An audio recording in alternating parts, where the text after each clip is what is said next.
The elevator doors opened with their familiar metallic whisper, the kind of sound you stop hearing after living somewhere long enough.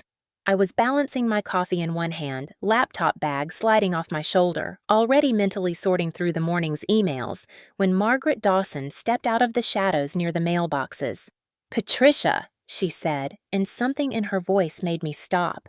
Margaret was the kind of neighbor everyone has, but nobody really knows. 70-something, always impeccably dressed, with silver hair pinned in a style that hadn't changed since 1985. She knew everyone's business, not in a malicious way, but in that particular manner of people who've lived in the same building for 30 years and consider observation a civic duty. "Good morning, Margaret." I tried to sound pleasant, but I was already late for a client call. She moved closer, and I caught the scent of her perfume, something floral and old-fashioned. Her eyes, sharp behind wire-rimmed glasses, studied my face with an intensity that made me uncomfortable.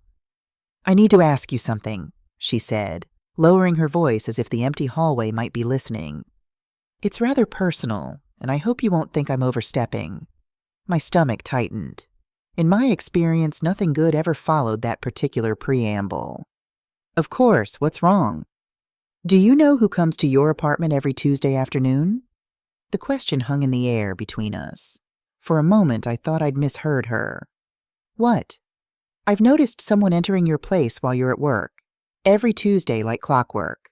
Around 1 or 1:15. She tilted her head slightly, watching for my reaction. "I thought perhaps you had a cleaning service. Or maybe a friend with a key?" I actually laughed. A short, nervous sound that echoed too loud in the confined space. "Margaret, I think you might be confused. No one has a key except Robert and me." "Well, and Christopher, but he lives across town." "I see." Her expression didn't change, but something flickered in her eyes. Pity, maybe.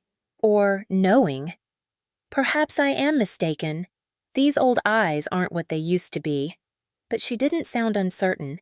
She sounded like someone delivering a warning they knew wouldn't be heeded. The elevator arrived with a soft chime. Margaret stepped inside, then turned back to look at me.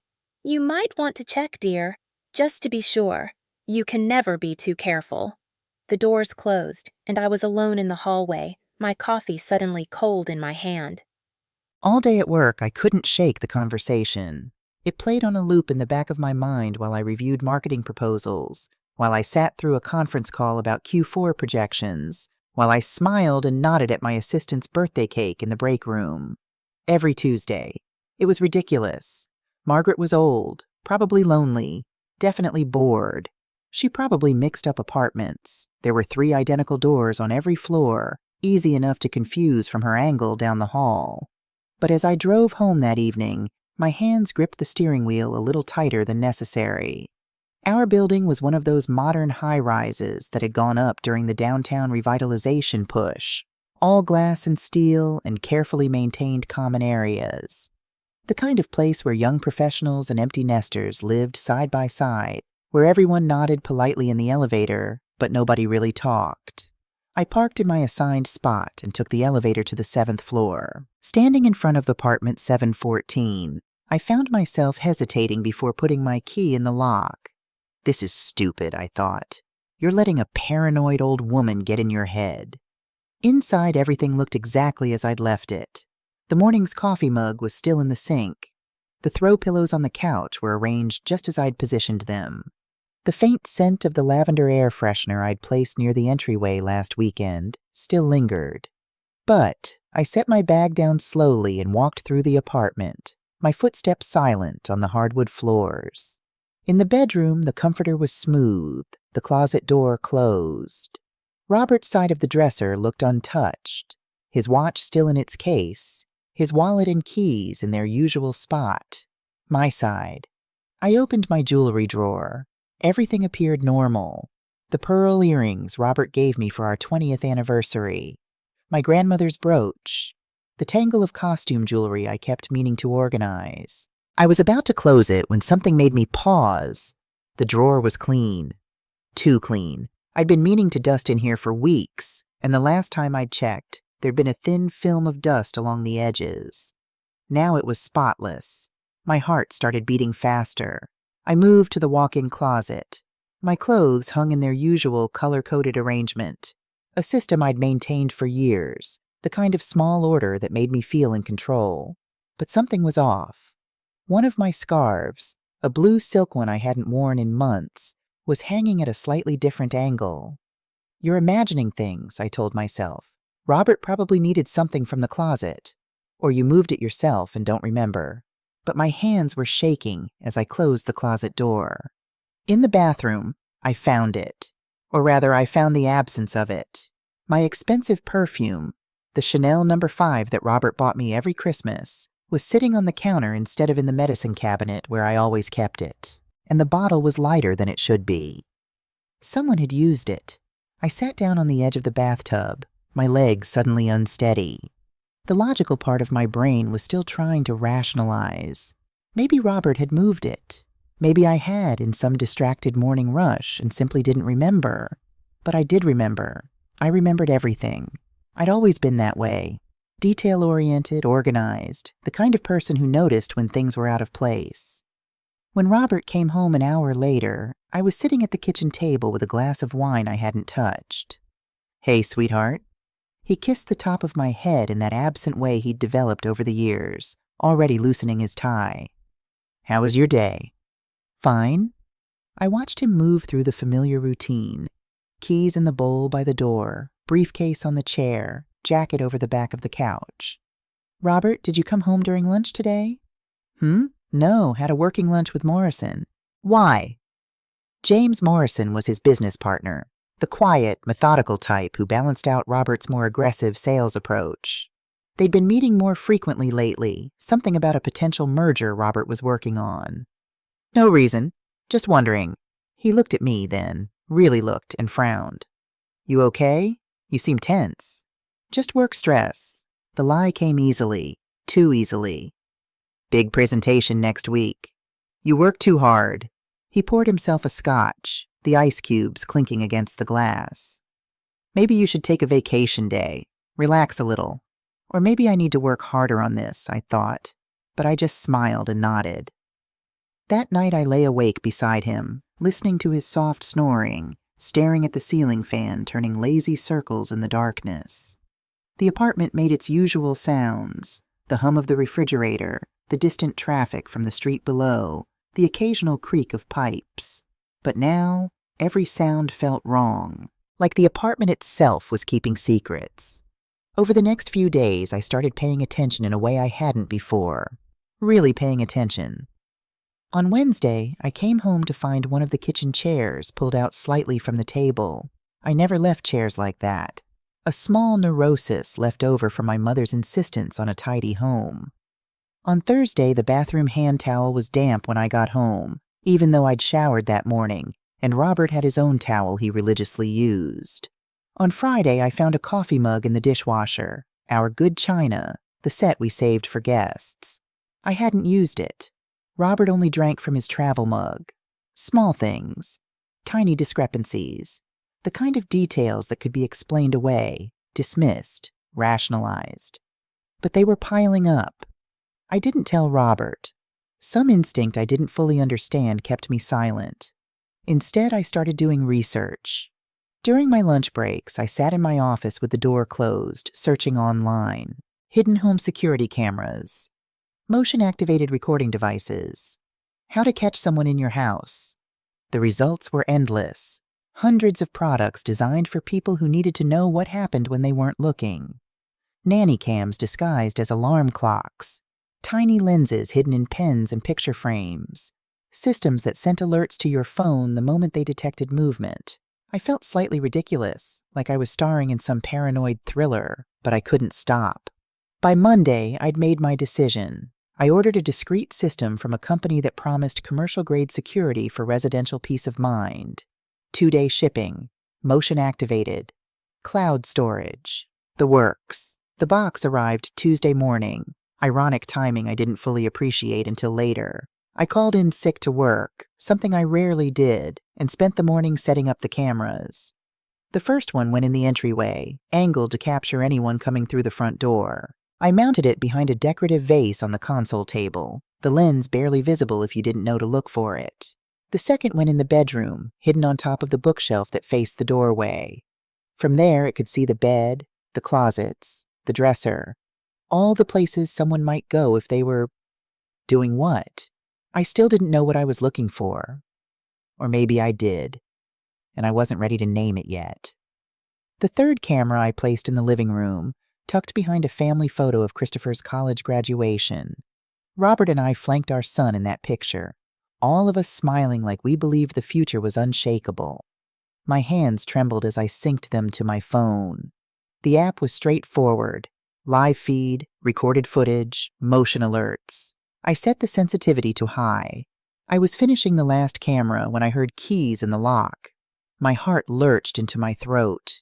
Robert wasn't supposed to be home until 6. I shoved the empty box behind the couch and grabbed my phone, pulling up a random website just as he walked in. "Patricia, I thought you were sick." "I am," I coughed weakly, which wasn't entirely performative. My throat was tight with adrenaline. "Just a cold. Took a sick day." He studied me for a moment, and I wondered if he could see the guilt on my face. But then he just nodded and headed for the bedroom. I forgot my phone charger. Conference call in 20 minutes. I listened to him rummage in the bedroom, my pulse hammering. Could he see the camera? Would he notice it? But he emerged a minute later, charger in hand, already scrolling through his phone. "Feel better, sweetheart. There's soup in the freezer if you want it." And then he was gone, and I was alone with my cameras and my suspicions, and the growing certainty that I was either losing my mind or about to discover something I couldn't unknow. I spent the rest of the afternoon testing the system, watching my empty apartment on my phone screen. It felt voyeuristic, watching my own life like this. The camera in the bedroom captured the unmade bed, the morning light slanting through the curtains. The living room camera showed the couch where Robert and I had watched 1,000 movies, had 1,000 conversations, built 1,000 memories. What was I expecting to see? But I already knew. Margaret's words had planted a seed, and now it was growing in the dark corners of my mind. Every Tuesday. That night, Robert asked if I was feeling better, and I said yes. We ate dinner in front of the TV, some crime procedural we'd been following, and I laughed at all the right moments and asked questions about his day and acted like the woman I'd been a week ago. But inside, a different version of me was taking shape. Quieter. Watchful. Waiting. Tuesday arrived with the weight of inevitability. I went to work as usual, sitting through my morning meetings with half my attention on the discussion about our holiday marketing campaign and half on my phone, tucked discreetly on my lap beneath the conference table. The camera app was open, live feeds showing my empty apartment. Nothing happened at 9, nothing at 10. By 11, I was starting to feel foolish. Maybe Margaret really had been confused.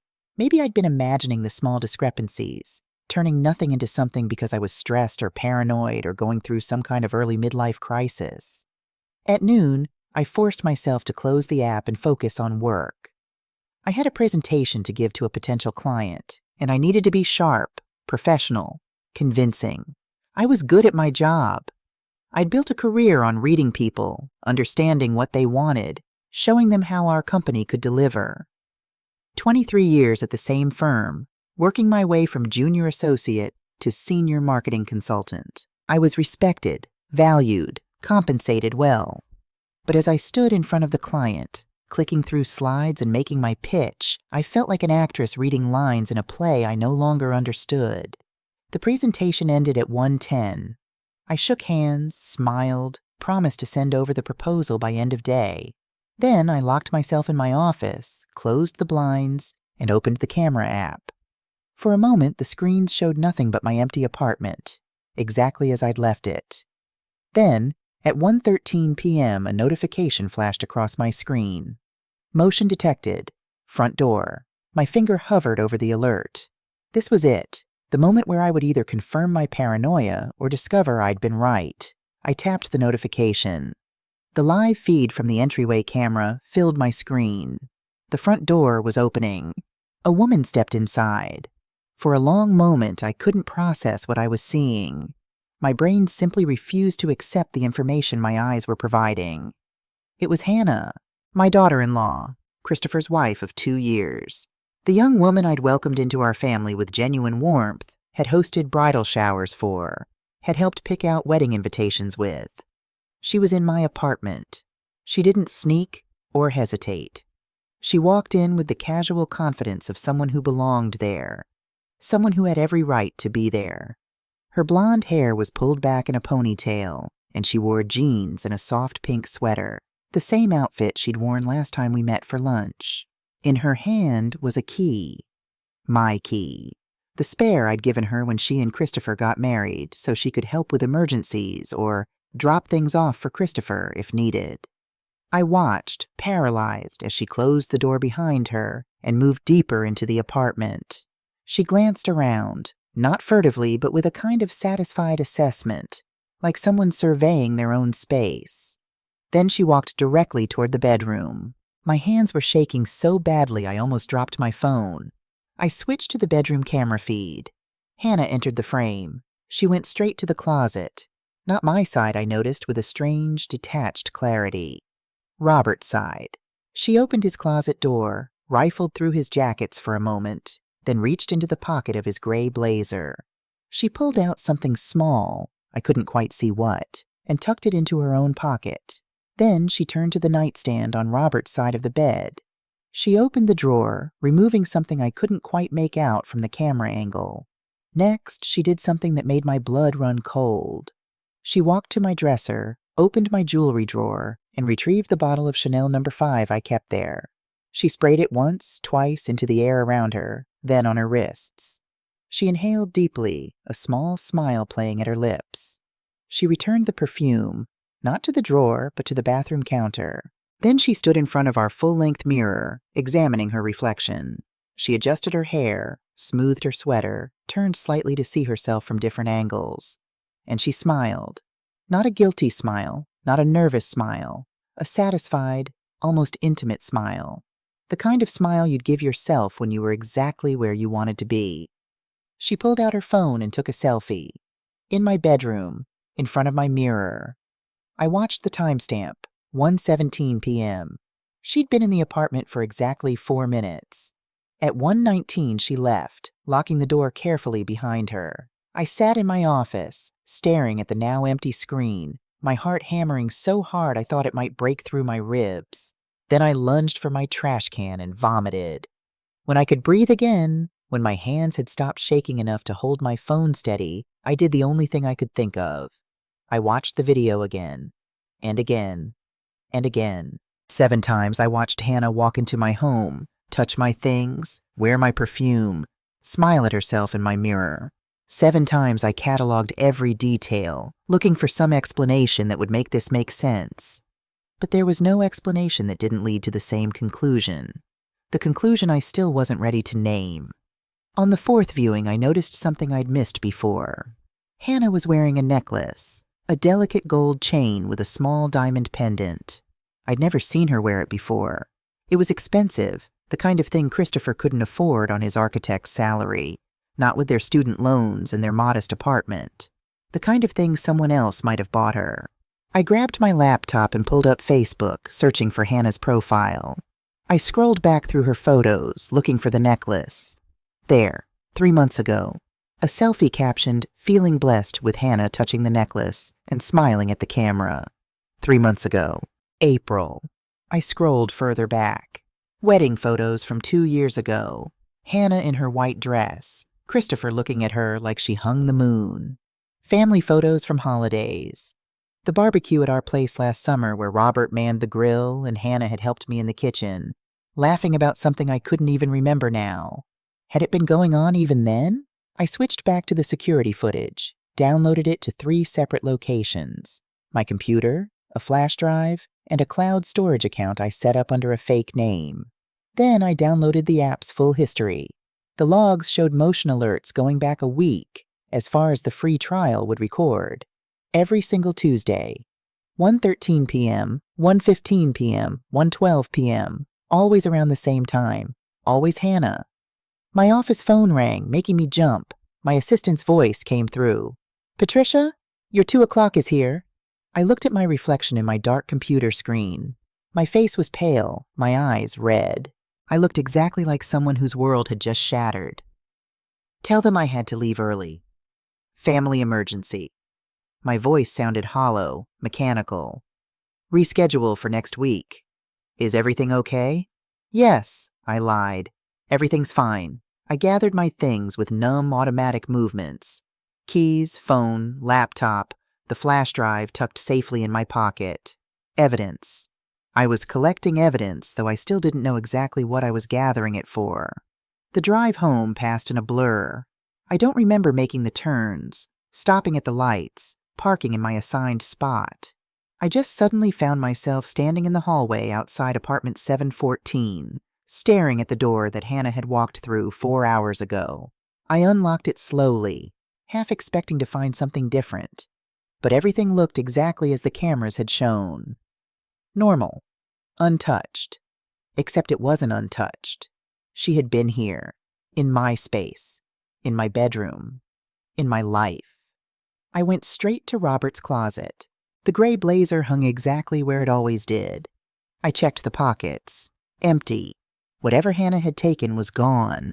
The nightstand drawer on his side held the usual contents. Reading glasses, a charging cable, a paperback mystery he'd been working through for months. Nothing obviously missing, but something had been removed. The cameras didn't lie. In the bathroom, the Chanel sat on the counter, exactly where the video had shown Hannah leave it.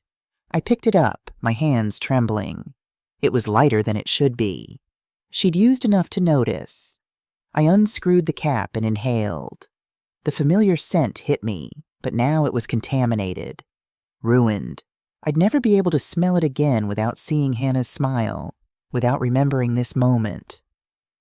I sat on the edge of our bed, the bed I'd shared with Robert for 23 years, where we'd made love and had arguments and dreamed about the future and tried to make sense of the impossible. My daughter-in-law was sneaking into my apartment every Tuesday. She had a key I'd given her in good faith. She was taking things from Robert's side of the room, leaving things, using my perfume, taking selfies. Why? But I already knew why. Or at least I knew enough. The question wasn't why. The question was, how long had I been this blind? I didn't confront anyone that night. Some instinct kept me silent, watchful, calculating in a way I'd never been before. When Robert came home at his usual time, I greeted him with the same kiss on the cheek I'd given him for 2 decades. I asked about his day. I listened to him talk about Morrison and the merger and the conference call that had run long. And I watched him. Really watched him. The way he checked his phone constantly, a small frown creasing his forehead. The way he seemed distracted during dinner, answering my questions but not really engaging. The way he went to bed early, claiming exhaustion. Was this new? Or had I just stopped noticing? After he fell asleep, I took my laptop to the guest room and started my real investigation. I began with photos. Years and years of photos stored on my phone, backed up to the cloud. Family gatherings, holidays, random moments I'd captured and forgotten. I searched for Hannah. Found her at Christopher's graduation party 5 years ago, before they were even dating, just a pretty girl he'd brought as a date. Found her at their engagement party, at the wedding, at countless Sunday dinners and birthday celebrations. And I found something I'd never noticed before. In a photo from a family barbecue 2 summers ago, Hannah was laughing at something off camera. And in the background, slightly out of focus, Robert was looking at her, just looking. But there was something in his expression, appreciation, interest, something that made my stomach turn. I scrolled back further. There, another photo, this one from Christopher and Hannah's wedding reception. I'd taken it during the father-son dance, focusing on Christopher and Robert on the dance floor. But in the background, Hannah stood watching them, and her face held an expression I'd never parsed before. She wasn't looking at Christopher. She was looking at Robert. My hands were trembling again. I opened a new document and started a timeline. 2 years ago, August. Christopher and Hannah married, 2 years ago. September. Hannah given spare key. My idea, Family should have access in emergencies. 18 months ago. First Tuesday visit, based on Margaret's observation of months. 3 months ago, April. Hannah appears wearing expensive necklace. Present weekly Tuesday visits at 1:15 p.m. I pulled up our cell phone records next, the shared family plan that included Christopher's line. The phone company's website let me see call logs, though not the content. There, Christopher's phone. Every Tuesday afternoon, multiple calls to Robert's cell. Right around 2 or 2:30, about an hour after Hannah left our apartment. Christopher was calling his father every Tuesday afternoon. Was he checking in? Making sure Robert was at work? Confirming his weekly late meetings? Or was he calling because Hannah wasn't answering her phone? I switched to Robert's credit card statements. I had access to everything. We'd always maintained combined finances, the hallmark of a trusting marriage. I scrolled back through months of charges. And there they were, hidden in plain sight because I'd never thought to look. Every 2 weeks, a charge at the Riverside Inn. $200, sometimes $250. Always listed as business expense, client meeting, the Riverside Inn. A boutique hotel 3 miles from our building, the kind of place that prided itself on discretion and luxury. I pulled up their website, checked the rates. A standard room was $175 a night. With tax, about $200, not a conference room rental, not a restaurant charge. A room. My vision blurred. I couldn't breathe. The walls of the guest room seemed to close in. 23 years.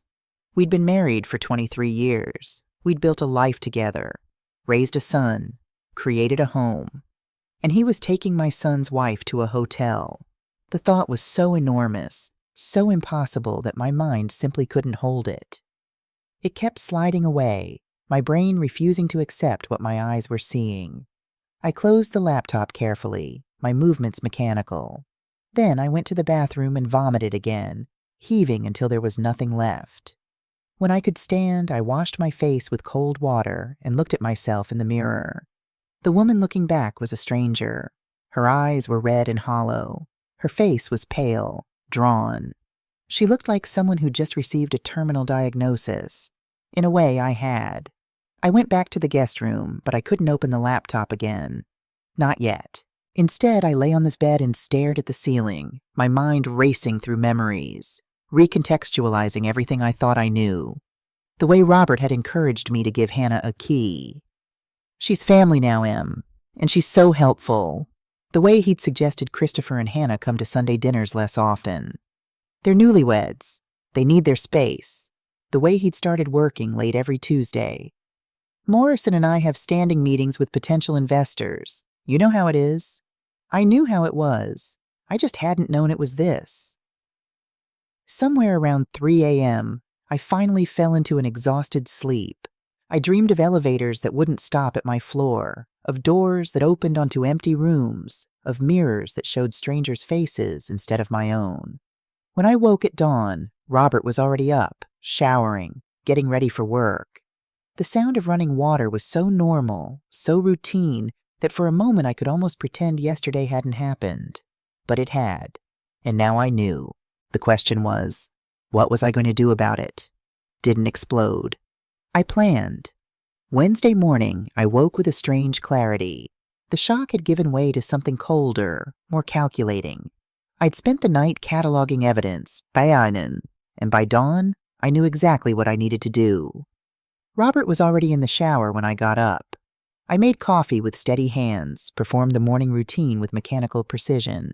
When he emerged, I smiled at him. "Sleep well?" I asked. "Fine. You?" "Better." The lie tasted like nothing. The moment he left for work, I was on the phone. "Susan Cooper's office." "Hi, it's Patricia Williams. Is Susan available? It's urgent."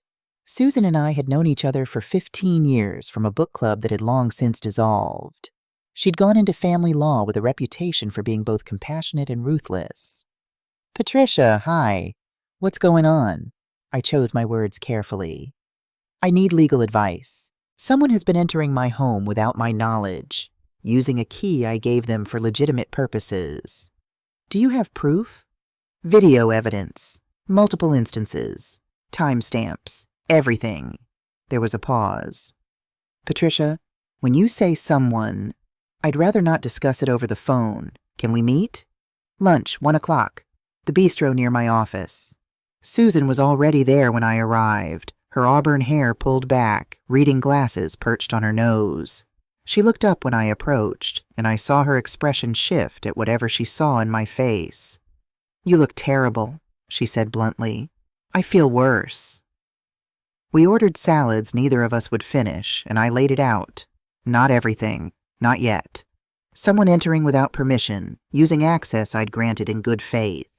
Susan listened with the focused attention of someone trained to hear what wasn't being said. If you've got video evidence of unauthorized entry, that's serious. Even if you gave them a key initially, if they're using it for purposes you didn't agree to, that's a violation. She paused. Patricia, who is this person? I met her gaze. Before I answer that, I need to know something. If this becomes a legal matter, divorce, property disputes, everything I tell you is protected, right? She went very still. Divorce. Hypothetically. Jesus. She sat back. Okay. Yes. Attorney-client privilege. But Patricia, if you're talking about divorce, I need to know what we're dealing with. 23 years of marriage, joint assets, and evidence of infidelity. Susan's expression softened with sympathy, but her voice stayed professional. In this state, you're looking at equitable distribution. Length of marriage matters. 23 years is significant. You'd be entitled to substantial assets, possibly spousal support. But the key is documentation. Bank accounts, property deeds, investments. You need copies of everything. I have access to everything. Good. Make copies. Multiple copies. Digital and physical. Do it now before anyone knows you're planning anything. Because the moment divorce becomes real, people start hiding assets. I pulled out my phone and showed her the video. Hannah walking into my bedroom, taking something from Robert's closet, spraying my perfume. Susan watched in silence. That's your daughter-in-law. Yes. And you think, she looked up at me. Are you sure? I found hotel charges on Robert's credit card every 2 weeks for the past year. The Riverside Inn. Always listed as business expenses. My voice was steady. I found a draft email he never sent, telling her they should slow down because I was starting to notice things. God, I'm so sorry. Don't be sorry. Tell me what I need to do.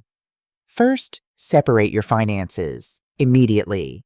Open a personal account. Transfer your half of joint funds. Document everything you take. What about the apartment? Change the locks. Tell him it's a security issue. Won't that tip him off? Susan's smile was grim. Your home should be your safe space. Change the locks. You're specifically locking out his girlfriend. Girlfriend. The word landed like a physical blow. There's something else, I said. His business partner, James Morrison.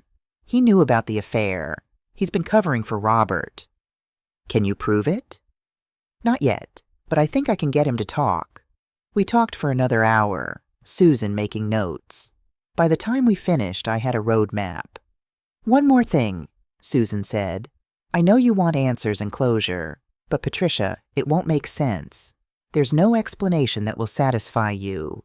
At some point, you just have to accept it happened and move forward. I don't want it to make sense, I said. I just want to win. Her expression shifted to something like respect. Then you've got the right mindset. I spent the afternoon at the bank. The joint account held $47,000. Half was mine, but I knew Robert would drain it the moment he suspected anything. I'd like to open a personal checking account and transfer $25,000 from my joint account. The teller blinked. That's a significant amount. It's my money, I said calmly. From a joint account I'm legally entitled to access. Is there a problem? 20 minutes later, I walked out with a new debit card and a bank statement with only my name on it. At home, I went through our file cabinet with methodical precision. Tax returns, investment statements, the apartment deed, insurance policies. I scanned everything, uploaded to a secure cloud account, and made physical copies for a safety deposit box I opened that same day. Hidden in Robert's personal files, I found what I was looking for: a bank statement from an institution I didn't recognize. The account was in his name only. Balance, $267,000. $267,000 I knew nothing about. I photographed every page. This wasn't just an affair. This was financial fraud. Thursday morning, a locksmith arrived at 9. Security upgrade, I told him. The building manager recommended it. When he finished, I had 3 new keys. One for the building manager, one for me, and one I mailed to Susan's office. That evening, Robert came home and tried his key. Frowned when it didn't fit. I opened the door with a smile. "Oh, I forgot to tell you. I had the locks changed. There was a problem with the old lock. Security concern." I handed him a new key. "I should have texted you." He studied my face, trying to decide if this was normal or suspicious. "Next time, let me know before you make changes." "Of course, you're right. I'm sorry." The apology tasted like victory. Saturday morning, Christopher called. "Hey, Mom. Hannah and I were thinking about coming over tomorrow for brunch. If you're free?" 3 weeks since their last visit. 9 Tuesdays. "That sounds lovely. What time?" 11? I'll bring bagels." "Perfect. See you then, sweetheart." Tomorrow, Hannah would be in my home, at my table. Could I sit across from her and pretend I didn't know? Yes, because that's what she'd been doing to me for 18 months. But first, I needed one more piece of evidence. Tuesday morning, I called in sick. Then I drove to the Riverside Inn. It was a boutique hotel in the Arts District, all exposed brick and velvet furnishings. The kind of place that attracted couples looking for romance or anonymity. I parked across the street at a coffee shop with large windows facing the hotel entrance, and I waited. At 1:47 p.m., Robert's silver Lexus pulled into the hotel's parking structure. My hands clenched around the paper cup. Part of me had still hoped I was wrong. But there he was, walking into the hotel with the casual confidence of someone who'd done this many times before. At 2:03 p.m., a white Honda Civic pulled up. Hannah got out, wearing jeans and a pale blue sweater. She walked into the hotel without hesitation. She thought I was at work. She thought I was oblivious. She thought she was safe. I sat there for 2 hours, watching, my coffee growing cold, my heart growing colder. At 4:15, Hannah emerged first, checking her phone, smiling. Robert came out 10 minutes later, looking around before heading to his car. I watched him drive away. Then I walked across the street. The hotel lobby was dimly lit, all dark wood and soft jazz. A young man stood behind the desk. "Good afternoon. Do you have a reservation?" "Actually, I was hoping you could help me." I showed him a photo of Robert. "This is my husband. He's been having business meetings here, but I think he might have left something behind. Can you tell me what room he typically uses?" The desk clerk's smile faltered. "I'm sorry, ma'am, but I can't provide guest information. Patricia?" I turned. James Morrison stood in the lobby, briefcase in hand, his expression somewhere between surprise and panic. "Perfect." "James," I said warmly. "What a coincidence. Are you meeting Robert?" No. Client meeting. What are you doing here?" "Looking for Robert. He's been coming here for business meetings. You've been here with him before, haven't you?" The color drained from James's face. He knew, and he knew that I knew he knew. "Patricia, maybe we should talk. There's a restaurant around the corner." "That sounds perfect." The restaurant was quiet, half empty. We sat at a corner booth. "How long have you known?" he asked finally. "Does it matter?" "I suppose not." He ran a hand through his thinning hair. "Look, Patricia, How long have you known?" I repeated, my voice harder. He met my eyes, looked away. 6 months, maybe 7. "And you said nothing." "I confronted Robert, multiple times. I told him he was being an idiot, that he needed to end it." "But he didn't." "No." James's voice was heavy with guilt. "He kept saying it was complicated, that he just needed time. Patricia, I should have told you. I've been sick about it. Yet here we are. I'm sorry. That doesn't fix anything, but I am genuinely sorry." I studied him. James had always been decent. but he'd lied to me by omission. I need you to tell me everything. When it started, what you know, every detail. Patricia, everything, James. Or I tell your wife that you've been covering for Robert's affair, that you've been enabling this. His face went gray. That's not fair. Neither is what you've done. Finally, James exhaled.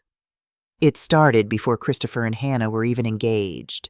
Robert admitted he was seeing someone. He said it was casual, meaningless. I told him he was being reckless. Then Christopher announced the engagement, and I assumed Robert had ended it. Who would continue an affair when their son is getting married? He shook his head.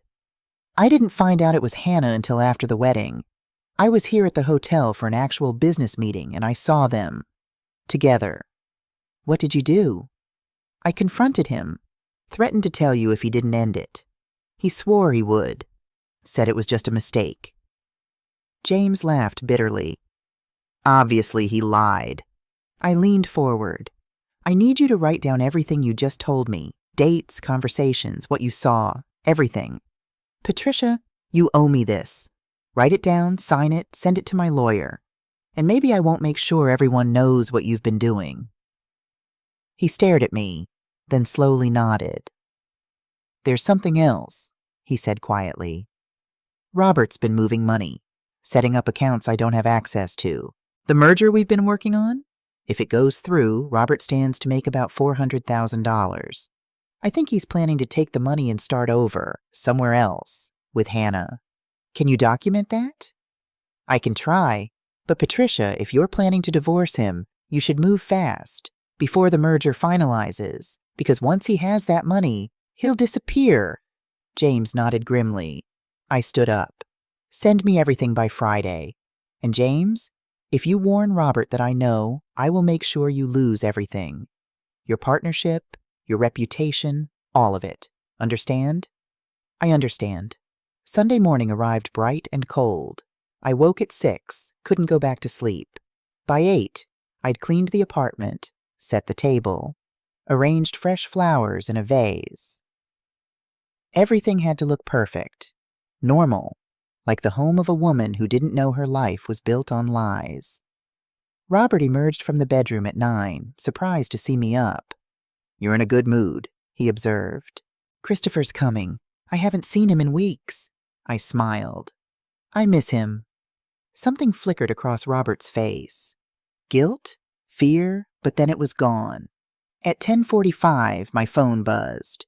Christopher, running a few minutes late, traffic. I texted back. No problem. Drive safe. They arrived at 11:20.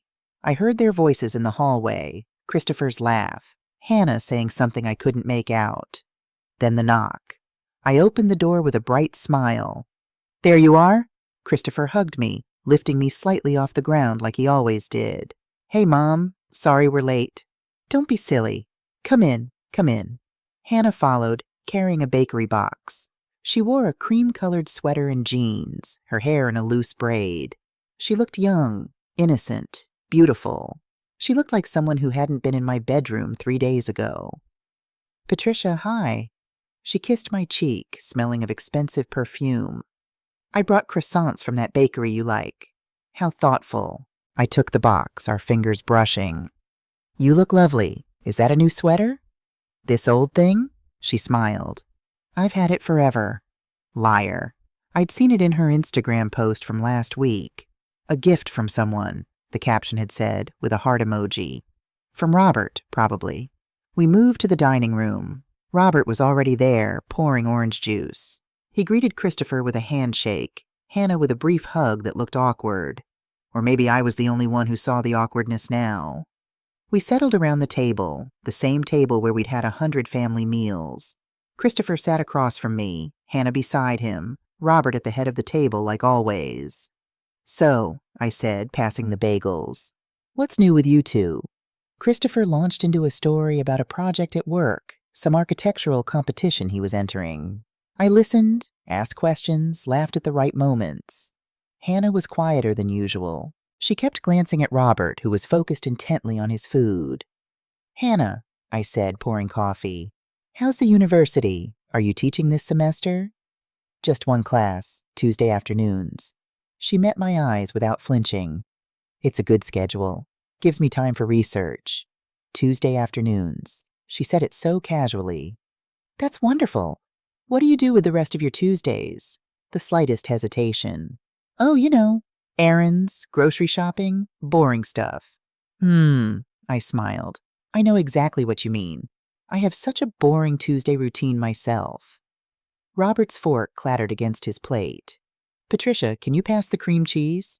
I handed it to him, our eyes meeting briefly. He looked away first. Christopher didn't notice. He was checking his phone, frowning. Sorry, work email. Just give me 1 second. While he was distracted, I turned to Hannah.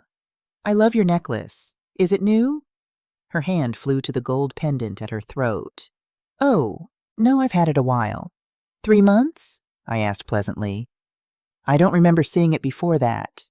Her smile froze. I'm not sure exactly when. It's beautiful. Robert, didn't you get me a similar one for our anniversary? I tilted my head, knowing perfectly well he hadn't. Or am I misremembering? You're misremembering, Robert said flatly. Christopher looked up from his phone. What are we talking about? Jewelry, I said brightly. I was just admiring Hannah's necklace. It looks expensive. It was a gift, Hannah said quickly, from my sister. Another lie. Her sister lived in Seattle on a teacher's salary. That necklace cost at least $2,000. Your sister has excellent taste. The conversation moved on, but the tension remained, thick as fog. Christopher talked about maybe taking a trip in the summer. Robert mentioned the merger at work. Hannah said very little, pushing food around her plate. I watched them all. My son, innocent and oblivious. My husband, guilty and trapped. My daughter-in-law, calculating and careful. As we finished eating, Christopher stood. I'm going to use the bathroom. Be right back. The moment he left, the atmosphere shifted. Robert stood abruptly. I should check on something in the study. He fled. Hannah and I were alone at the table. She looked at me, and for the first time I saw uncertainty in her eyes. Patricia, is everything okay? You seem different. Different how? I don't know. Just different. I could have confronted her right then, could have thrown the evidence in her face, watched her squirm, demanded answers. But I didn't, because this wasn't the time. Not yet. Not with Christopher about to return, not in my home where he would hear everything. Instead, I smiled. I'm fine, dear. Just tired. Work has been stressful. She studied me, trying to read something in my expression, but I gave her nothing. Christopher returned. Ready to go? I promised I'd help you move that bookshelf this afternoon. Hannah stood quickly. Right. Yes. We should get going. They gathered their things. More hugs, more pleasantries, promises to do this again soon. At the door, Christopher hugged me tight. Love you, Mom. Love you too, sweetheart. Hannah kissed my cheek again. Thank you for brunch. It was lovely. It was, I agreed. We should do it again. Next week, maybe? I saw the flash of panic in her eyes. Next week? I'll have to check my schedule. Of course. Tuesday works for me. Oh, wait. I touched her arm lightly. You have class on Tuesdays. What was I thinking? Right. Class. She forced a smile. We'll figure something out. They left. Robert came out of the study after the door closed. That was nice, he said carefully. Yes. I started clearing the table. It was very nice. He watched me for a moment. Patricia, are you sure everything's okay? I looked at him. Really looked at him. The man I'd loved for 23 years. The man who'd held me through my father's death, who'd been there for every milestone, every moment. The man who was sleeping with our son's wife. Everything's fine, Robert. Why do you ask? No reason. You just seem, I don't know, on edge. Just tired, I repeated, like I told Hannah. He nodded slowly, still watching me with that uncertain expression. Good. Let him wonder. Let him worry. The game was just beginning. Monday morning, I received an email from James Morrison. The subject line read simply, "As requested."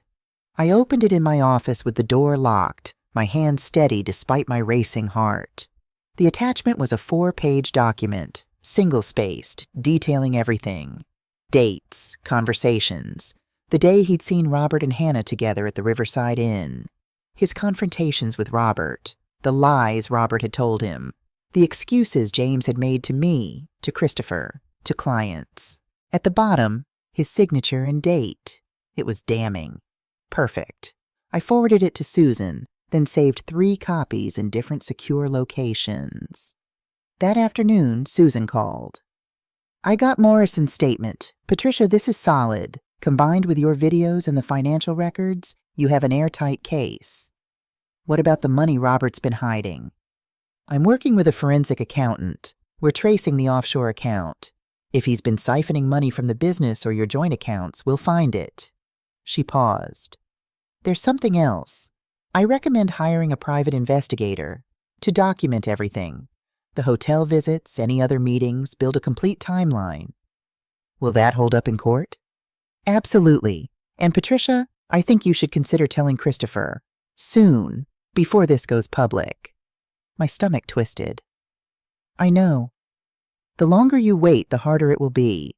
And if Robert or Hannah tell him first, they'll control the narrative." She was right. But the thought of destroying my son's world made me physically ill. "Let me think about it," I said. That evening, I met with the private investigator Susan had recommended. His name was David Johnson, a former police detective who now ran his own investigation firm. We met at a quiet diner on the outskirts of town. David was in his mid-30s, methodical and direct. "Susan filled me in on the basics," he said, ordering coffee.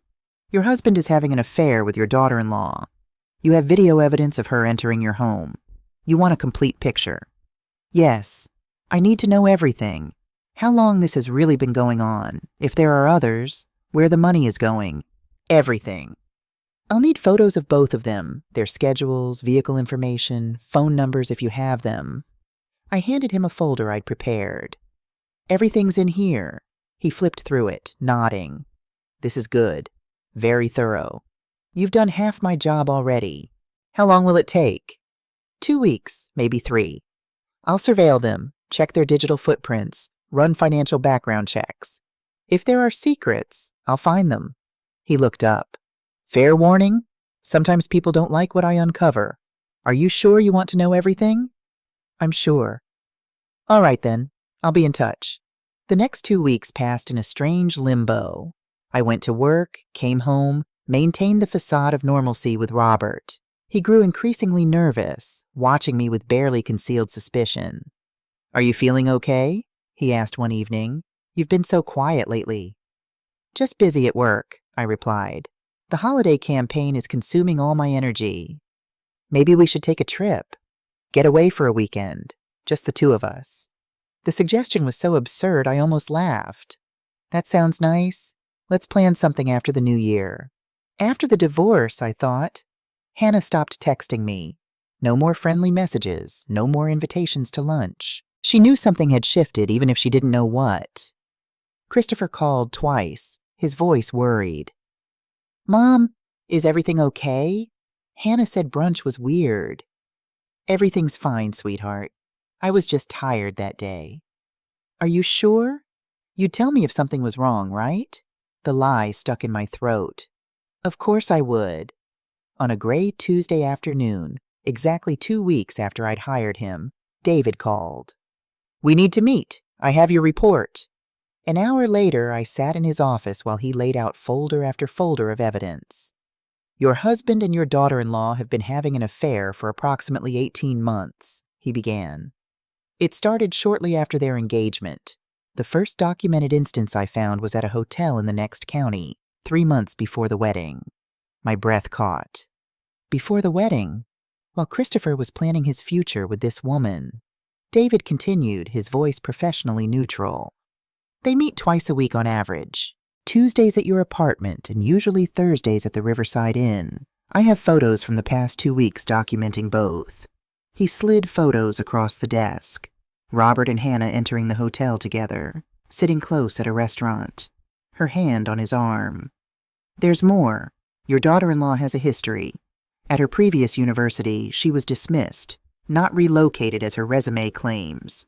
She was having an affair with a department chair, a married man 20 years her senior. I closed my eyes. Does Christopher know? I doubt it. It was hushed up. The university paid her a settlement to leave quietly. What about the money? David pulled out another folder.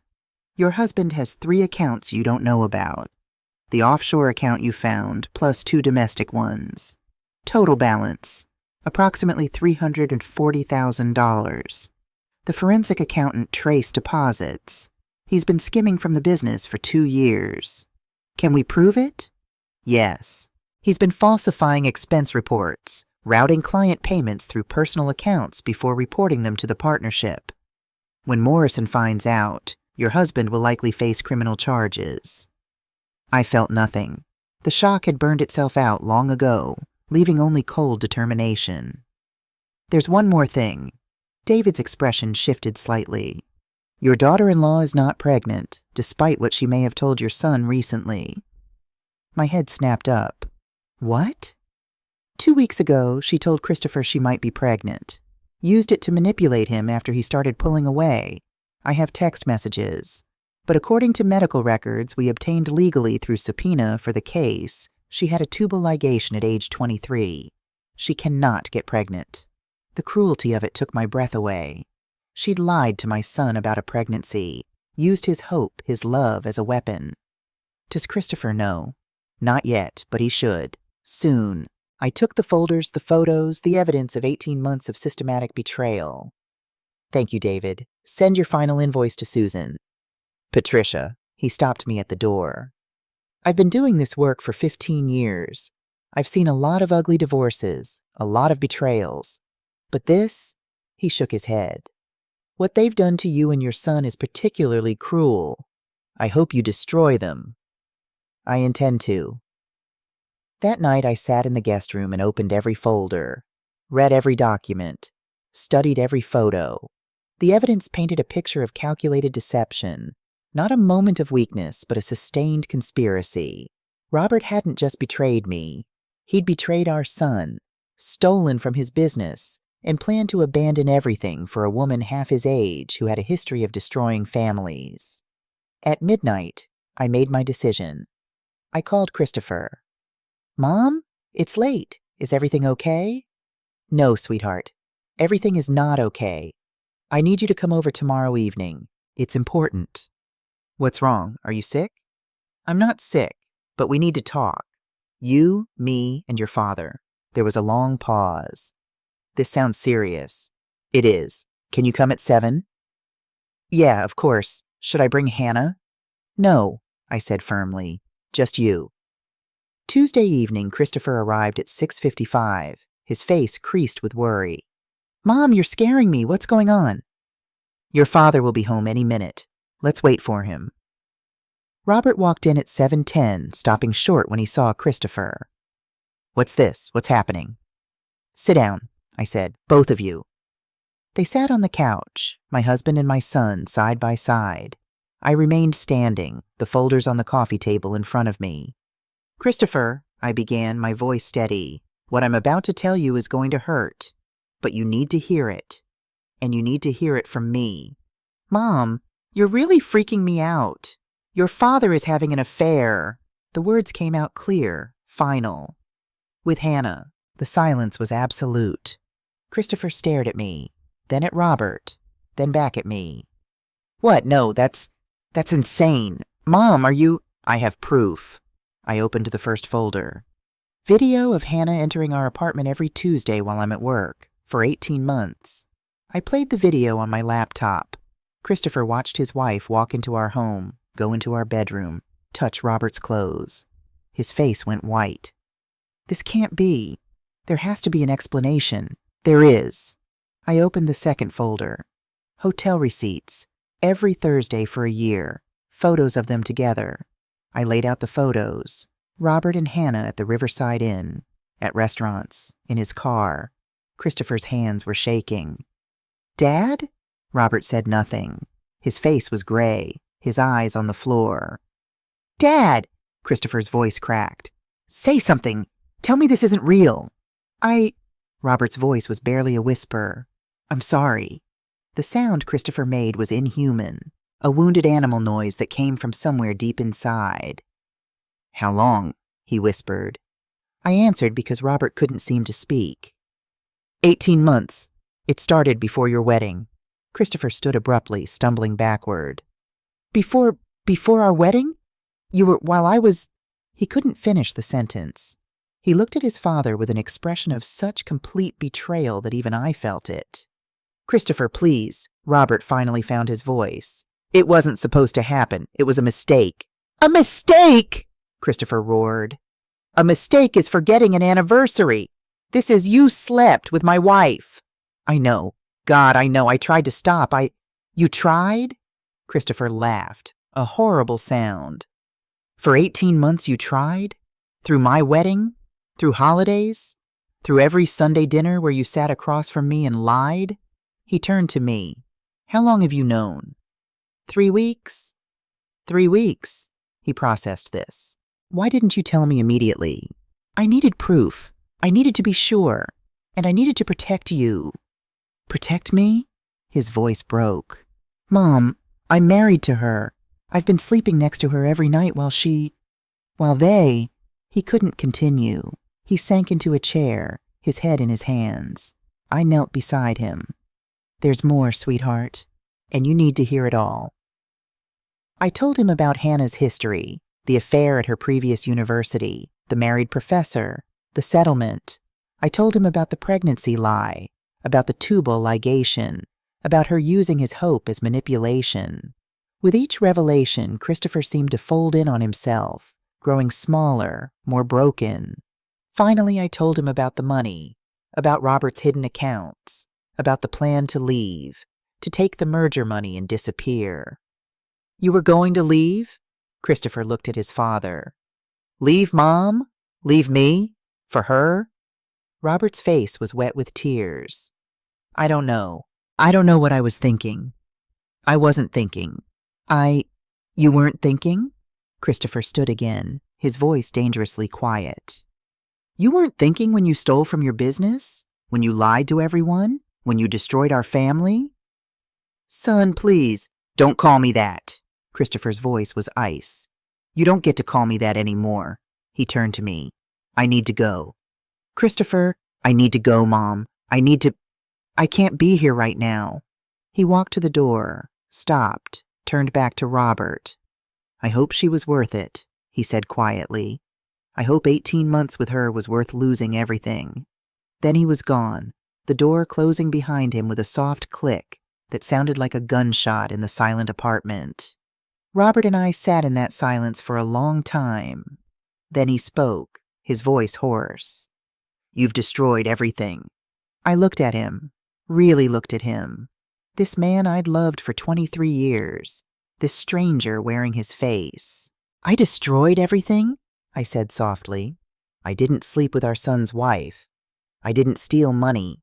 I didn't lie every single day for 18 months. That was all you, Robert. You could have talked to me. We could have worked this out." "Worked it out?" I stood, my voice hardening. "You were planning to leave. You had $340,000 in hidden accounts. You were going to take the merger money and disappear with her. What exactly would we have worked out?" He had no answer. "Susan Cooper is my lawyer," I continued. "You'll receive divorce papers tomorrow. I'm taking the apartment, half of all marital assets, and restitution for the money you stole. David Johnson, the private investigator, is providing evidence to the district attorney about your embezzlement. James Morrison is providing testimony." Robert's face crumbled. "You've been planning this. For weeks. Yes. I could fight you. I could make this difficult. You could try." I moved closer, my voice dropping. "But Robert, I have everything. Videos, photos, financial records, testimony. If you fight me, I will bury you. I will make sure everyone knows what you did. Your clients, your friends, everyone. What about Christopher? You do that to him? Make this public?" Christopher already knows the truth, and he deserves better than a father who would use him as leverage. Robert stood slowly, looking around the apartment, our home for 15 years. Where am I supposed to go? I don't care. He stared at me, this woman he no longer recognized. The compliant wife was gone. In her place stood someone harder, colder, unbreakable. I loved you, he whispered. No, I said. You loved what I did for you. You loved having someone to manage your home and raise your child and never question you. That's not love, Robert. That's convenience. He grabbed his keys, his wallet. At the door, he turned back one last time. I'm sorry. For all of it. I know that doesn't fix anything, but I'm sorry. So am I said. I'm sorry I wasted 23 years on someone who was never worth it. The divorce took 6 months. Robert tried to fight initially, but his lawyer convinced him it was futile. The evidence was overwhelming. The case was unwinnable. In the end, he signed the papers quietly. I got the apartment, 70% of marital assets, and restitution for the embezzled money. He got what was left in the knowledge that he'd destroyed everything himself. James Morrison dissolved the partnership, bought Robert out, and took over the business. The merger fell through. Potential investors didn't want to work with a man under investigation for embezzlement. The district attorney ultimately decided not to press charges, but only because Robert paid back everything he'd stolen. Hannah and Christopher's divorce was faster. He filed within a week of learning the truth, citing adultery and fraud. She didn't contest it. What could she say? She moved out of state, another university, another fresh start. I heard through Christopher that she'd been fired from her position once the affairs came to light. Academia was a small world and word traveled fast. Robert moved to Florida, to a small town near the coast. He sent occasional emails, polite, distant, apologizing for things that couldn't be apologized for. I never responded. Christopher stayed with me for 3 months while he healed. We didn't talk much about what had happened. Sometimes trauma is too big for words. But slowly I watched him come back to himself. He started dating again, laughed more. The hollow look in his eyes gradually faded. One evening, 6 months after the divorce finalized, he said, "Thank you." For what? For being strong enough for both of us. I wanted to pretend it wasn't happening. You made sure I couldn't. I'm your mother. It's my job to protect you. You did more than that. You showed me what it looks like to stand up for yourself, to demand better. He smiled sadly. I wish I'd learned that sooner. A year after that Tuesday in the elevator, I stood in my apartment now, only mine, and took stock. I'd been promoted at work. My focus and drive during the divorce had impressed management. Apparently, I did my best work while my life was falling apart. I'd started teaching a workshop at the women's shelter downtown. Financial independence, how to protect your assets, how to recognize the signs of manipulation. 8 women attended the first session, 20 by the third. Margaret stopped me in the hallway one day, her sharp eyes assessing. You look well, dear. I feel well. I'm glad I said something that day, even though I'm sure you hated me for it. I didn't hate you. You gave me the truth. Sometimes that's the greatest gift. She smiled. Indeed it is. It was a Tuesday when I finally felt free.